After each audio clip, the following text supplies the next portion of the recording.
महाभारत की शुरुआत राजा शांतनु से होती है।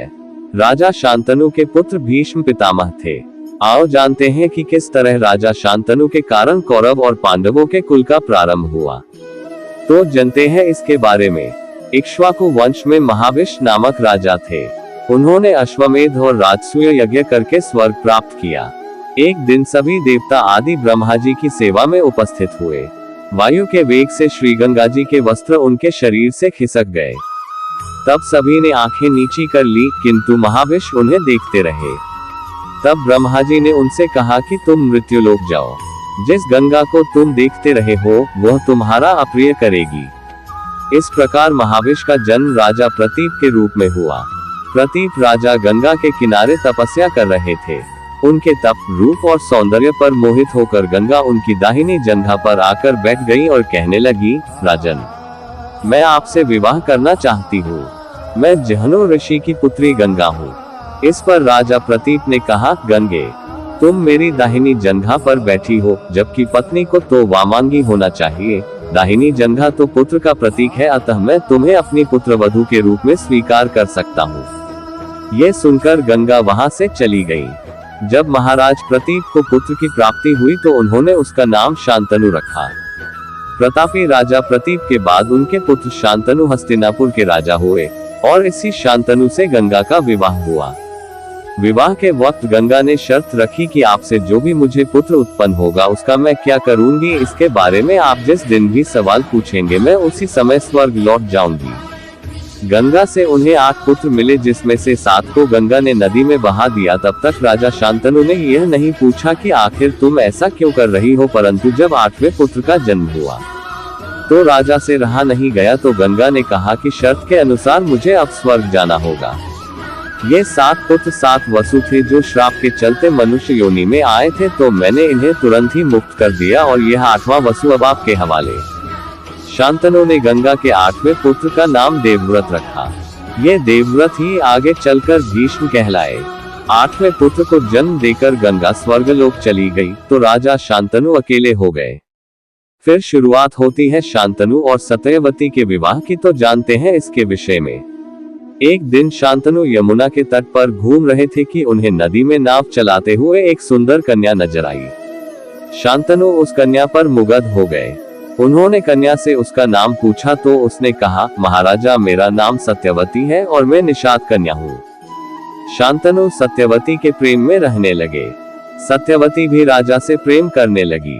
एक दिन शांतनु ने सत्यवती के पिता के समक्ष सत्यवती से विवाह का प्रस्ताव रखा, लेकिन सत्यवती के पिता ने ये शर्त रखी कि मेरी पुत्री से उत्पन्न पुत्र ही हस्तिनापुर का युवराज होकर राजा होगा, तभी मैं अपनी कन्या का हाथ आपके हाथ में दूंगा। राजा इस प्रस्ताव को सुनकर अपने महल लौट आए और सत्यवती की याद में व्याकुल रहने लगे। जब ये बात गंगा पुत्र भीष्म को पता चली तो उन्होंने अपने पिता की खुशी के खातिर आजीवन ब्रह्मचारी रहने की शपथ ली और सत्यवती का विवाह अपने पिता से करवा दिया। अब वेदव्यास के जन्म के बारे में जानते हैं। तो शुरू करें। सत्यवती धीवर नामक एक मछुआरे की पुत्री थी और वह लोगों को अपनी नाव से यमुना पर करवाती थी। एक दिन वह ऋषि पाराशर को अपनी नाव में लेकर जा रही थी। ऋषि पाराशर उससे आकर्षित हुए और उन्होंने उससे प्यार करने की इच्छा जताई। सत्यवती ने ऋषि के सामने 3 शर्तें रखी। 1, उन्हें ऐसा करते हुए कोई नहीं देखे। पाराशर ने एक कृत्रिम आवरण बना दिया। 2, उसकी कौमार्यता प्रभावित नहीं होनी चाहिए। तो पाराशर ने उसे आश्वासन दिया कि बच्चे के जन्म के बाद उसकी कौमार्यता पहले जैसी हो जाएगी। वह चाहती थी कि उसकी मछली जैसी बदबू एक शानदार खुशबू में बदल जाए। पाराशर ने उसके चारों ओर एक सुगंध का वातावरण पैदा कर दिया।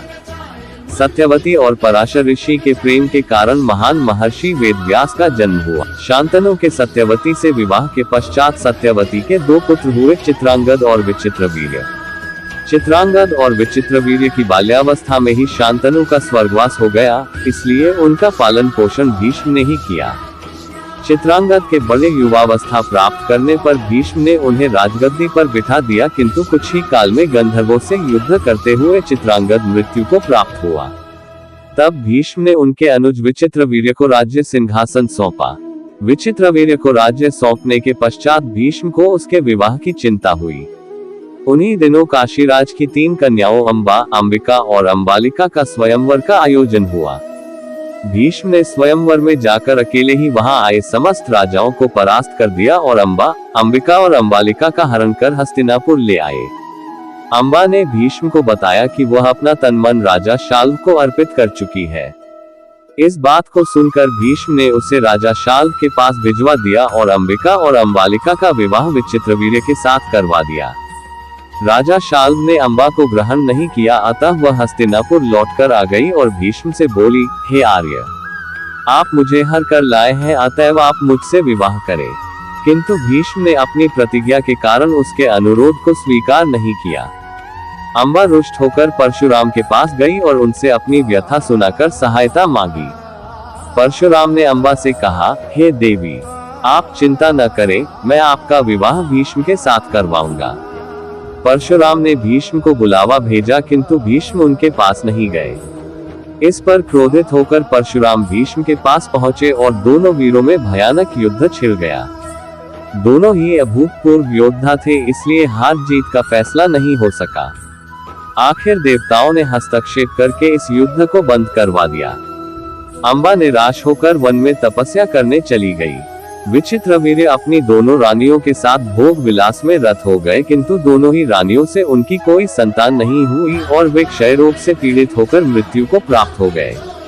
अब कुल नाश होने के भय से माता सत्यवती ने एक दिन भीष्म से कहा, पुत्र, इस वंश को नष्ट होने से बचाने के लिए मेरी आज्ञा है कि तुम इन दोनों रानियों से पुत्र उत्पन्न करो।